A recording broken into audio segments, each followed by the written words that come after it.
और अब बात करेंगे सीहोर की, जहां आज से रुद्राक्ष महोत्सव शुरू होने जा रहा है। इसमें सीएम शिवराज सिंह चौहान भी शामिल होंगे और 1 बजे से 4 बजे तक रुद्राक्ष का वितरण किया जाएगा। कुबेरेश्वर धाम में पंडित प्रदीप मिश्रा इस महोत्सव का आयोजन कर रहे हैं। धाम में पहुंचने वाले भक्तों के लिए भोजन और प्रसाद का विशेष इंतजाम किया गया है। यहाँ 2 लाख लोग भोजन कर रहे हैं। 5 किलो आटे की एक पूड़ी बन रही है। आपको बता दें कि गुजरात से आए लोगों ने भोजन की व्यवस्था संभाली है। कार्यक्रम में 25 लाख से ज्यादा भक्तों के पहुंचने का अनुमान है।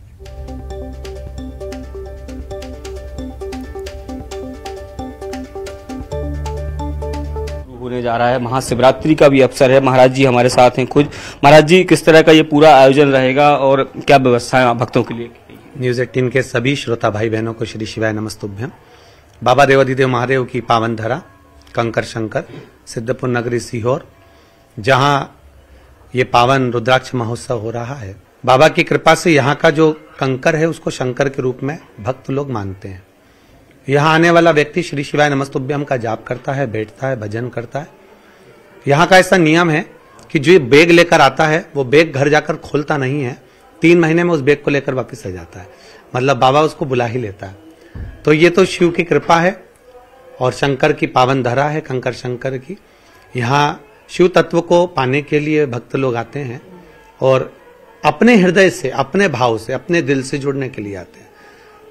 महाराज जी, ये कह कि रुद्राक्ष तो पूरे दुनिया में मिलता है, लेकिन यहाँ आकर क्या खास हो जाता है कि उससे उसके जो, मैंने भी कई लोगों से बात की, वो कह रहे हैं यहाँ बड़ा परम सुख की प्राप्ति होती है, जो मन में मुराद लेकर आते हैं वो पूरी हो जाती है।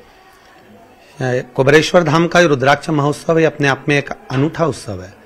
पूरे राष्ट्र में ये उत्सव कभी नहीं मनाया जाता था कि कहीं रुद्राक्ष का महोत्सव मनाया जाए।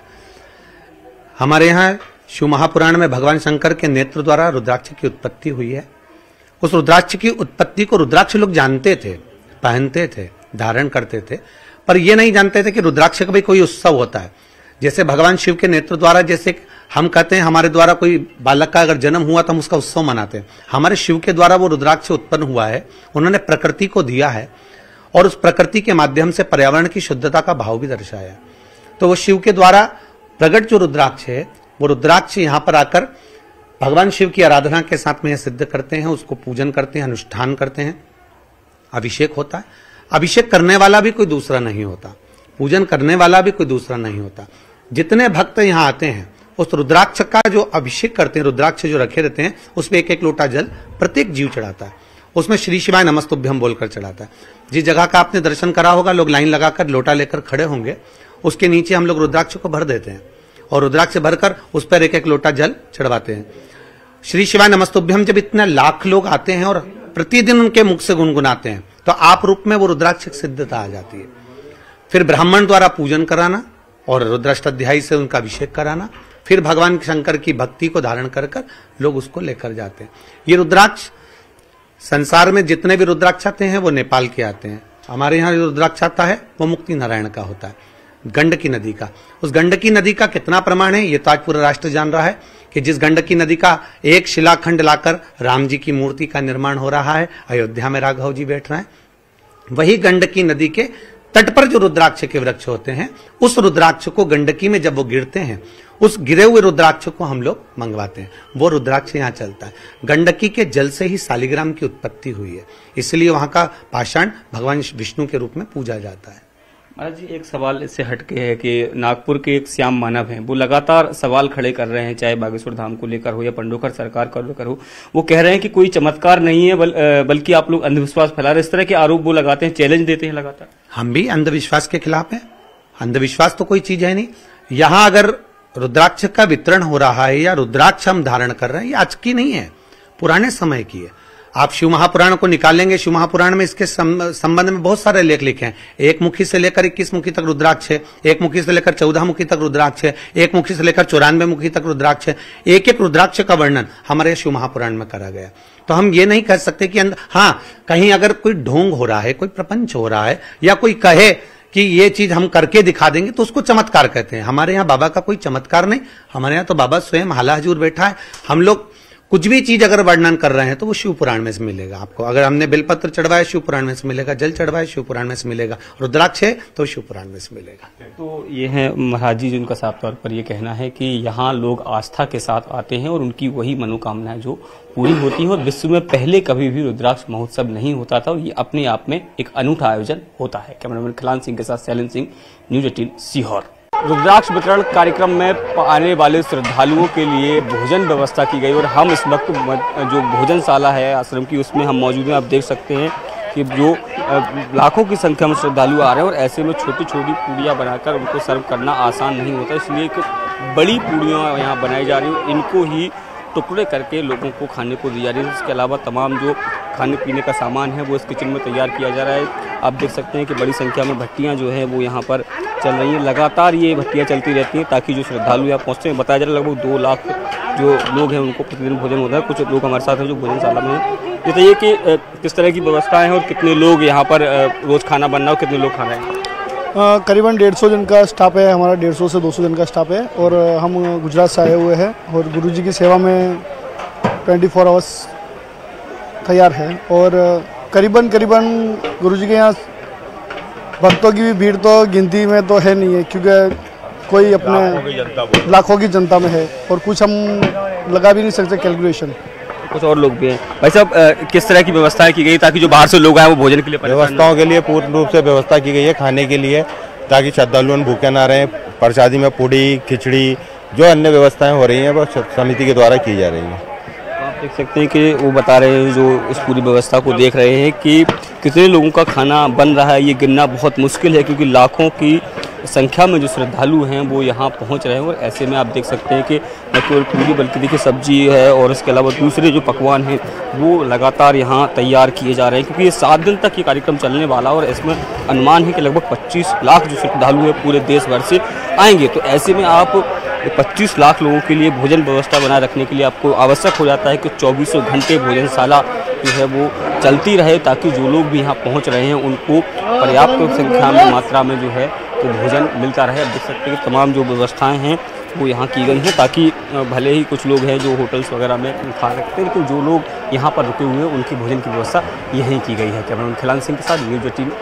सीहोर जिले के कुबरेश्वर धाम में रुद्राक्ष महोत्सव शुरू हो रहा है और ये महोत्सव 7 दिन तक चलेगा। और इस महोत्सव में शामिल होने के लिए पूरे देश भर से श्रद्धालुओं के पहुंचने का सिलसिला शुरू हो गया है। हम अभी कुबरेश्वर धाम में ही मौजूद हैं। आप सामने जो देख रहे हैं यही रुद्राक्ष है जिसको पाने के लिए देश भर से जो श्रद्धालु है वो यहाँ पहुँच रहे हैं। ये बताया जाता है कि इस रुद्राक्ष को धारण करने से आपकी बीमारियाँ और जो समस्याएं होती हैं उनका निवारण होता है। यहाँ के जो महाराज हैं वो इस अपने हाथों से इन रुद्राक्षों का वितरण करते हैं और लगभग 25 लाख श्रद्धालुओं के पहुंचने का अनुमान है। आप दोपहर 1 बजे से कार्यक्रम होगा। आप देख सकते हैं कि बड़ी संख्या में जो श्रद्धालु हैं उनके पहुंचने का सिलसिला शुरू हो गया है।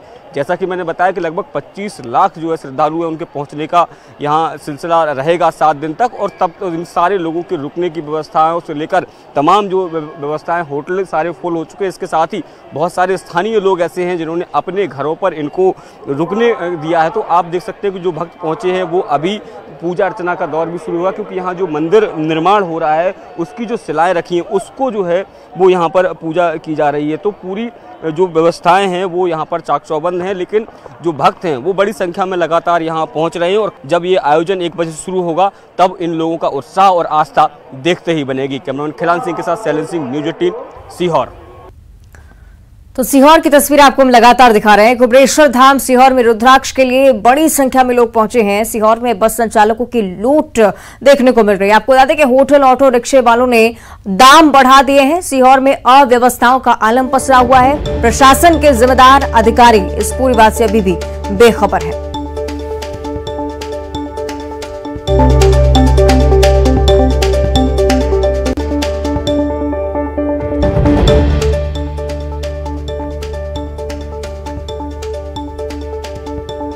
और ये माता राम साथ में लाई हो? मेरे साथ। तो इतनी भीड़ है, आप कैसे वहाँ दर्शन कर पाएंगे? अब जैसा मालिक लेके जाएगा वो जाऊंगी, ले जाए दूर से। आपको अभी ऑटो वाला क्या बोला वहाँ? ऑटो वाला 300 रुपये बोला। 300 रुपये एक सवारी के? 2 जन के 600 रुपये। 2 जनों के 600 रुपये बोला। इस उम्र में कितनी उम्र है माता राम की? 90 प्लस है जी। अरे राम। तो और ज्यादा चर्चा इन हालातों पर हम करेंगे। सहयोगी जितेंद्र हमारे साथ फोन लाइन पर जुड़ रहे हैं। जितेंद्र, अव्यवस्थाओं का आलम, इसकी व्यवस्था पहले से ही प्रशासन को करनी थी, लेकिन अभी तक प्रशासन इसे लेकर बेखबर। आगे क्या कुछ हो सकता है जितेंद्र? देखिए, अगर हम बात करें तो अभी हम हलालपुरा बस स्टैंड पर मौजूद हैं। यहाँ पर बड़ी संख्या में जो लोग हैं, यात्री हैं, परेशान हो रहे हैं। और ये जो बसें हैं और ऑटो, इन्होंने किराया बढ़ा दिया है, टैक्सी ने किराया बढ़ा दिया है। यात्री कुबेरेश्वर धाम पहुंचना चाहते हैं, मगर उनसे 200-300 रुपए चार्ज किया जा रहा है। और हाउसफुल पूरी जो गाड़ियां हैं वो हैं। यहाँ का नजारा अभी ऐसा है कि लोग बड़ी संख्या में कुबेरेश्वर धाम जाने के लिए निकले हैं अपने घरों से, मगर हलालपुरा पे बड़ी संख्या में भीड़ जमा हो चुकी है। प्रशासन किसी तरह की कोई व्यवस्था नहीं कर पा रहा, ना भोपाल प्रशासन, ना सीओ प्रशासन।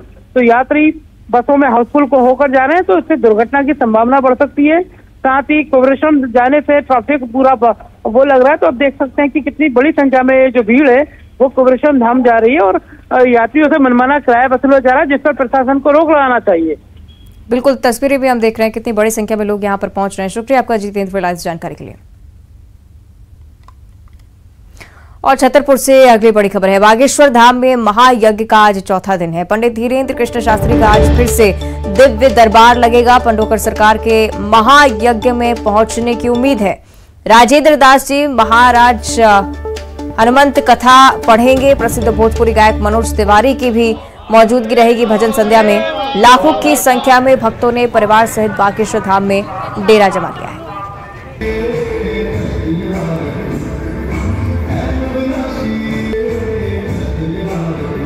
बागेश्वर धाम को लेकर हम चर्चा कर रहे हैं। चौथा दिन इस महायज्ञ का 19 फरवरी तक मेगा आयोजन यहां पर चल रहा है। बड़ी बात है कि जाने माने कलाकार भी यहां पर पहुंच रहे हैं। मनोज तिवारी की उपस्थिति भजन संध्या के दौरान रहने वाली है। बड़ी बात है कि पंडोकर सरकार के भी पहुंचने की उम्मीद है। हनुमंत कथा यहां पढ़ी जाएगी, भजन संध्या का आयोजन होगा। साथ ही साथ राजेंद्र दास जी जो कि हनुमंत कथा यहां पर पढ़ेंगे। पंडोकर सरकार के भी महायज्ञ में पहुंचने की उम्मीद है।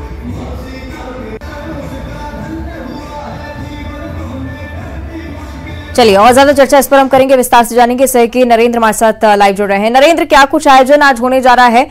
बताया ये भी जा रहा है कि पंडोकर सरकार भी यहां पर पहुंच सकते हैं।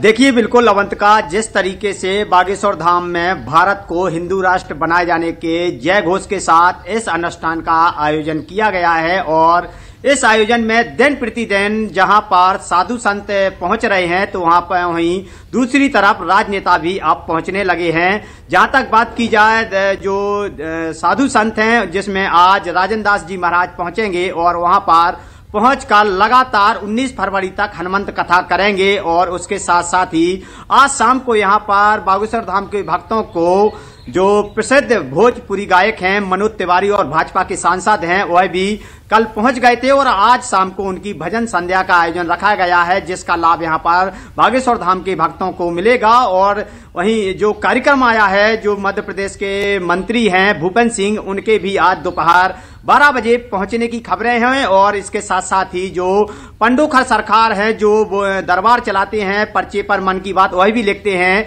उनके भी पहुंचने की बात, जैसा कि प्रेस कॉन्फ्रेंस हुई थी कार्यक्रम का जिस दिन आगाज हुआ था, उस दिन बागेश्वर धाम के महाराज पंडित धीरेन्द्र कृष्ण शास्त्री ने खुद कहा था कि पंडोकर सरकार जो है वो 16 फरवरी को यानी आज यहाँ पर बागेश्वर धाम में पहुंचेंगे। कुल मिलाकर ये देखा जा रहा है कि जो धार्मिक अनुष्ठान है दिन प्रतिदिन एक भव्य और विशाल रूप लेता जा रहा है। यहाँ पर जो भी पहुंच रहा है वह सभी के सभी लोग भारत को हिंदू राष्ट्र बनाए जाने की बात कह रहे हैं। और जैसा कि कल रात यहाँ पर मनोज तिवारी पहुंचे थे, बालकृष्ण आचार्य भी पहुंचे थे जो बाबा रामदेव के विशेष सहयोगी हैं, और इसके अलावा भी बीडी शर्मा भाजपा के प्रदेश अध्यक्ष भी पहुंचे थे। तो बिल्कुल दिन प्रतिदिन यहाँ पर वीआईपीओं का पहुंचने का सिलसिला जारी है, तो वहीं पर साधु संतों का भी समागम यहाँ पर देखने को मिल रहा है। ठीक है, चलिए देखना होगा आज किस तरह की तस्वीरें सामने आती है। शुक्रिया आपका नरेंद्र जानकारी के लिए।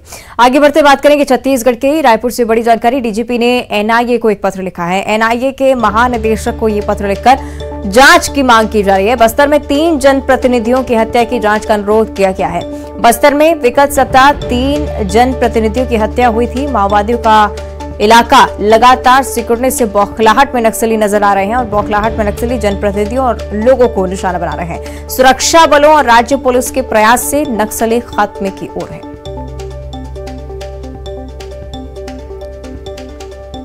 तो ये बड़ी जानकारी रायपुर से सामने आई है, जहां डीजीपी की तरफ से ये पत्र लिखा गया है एनआईए के लिए।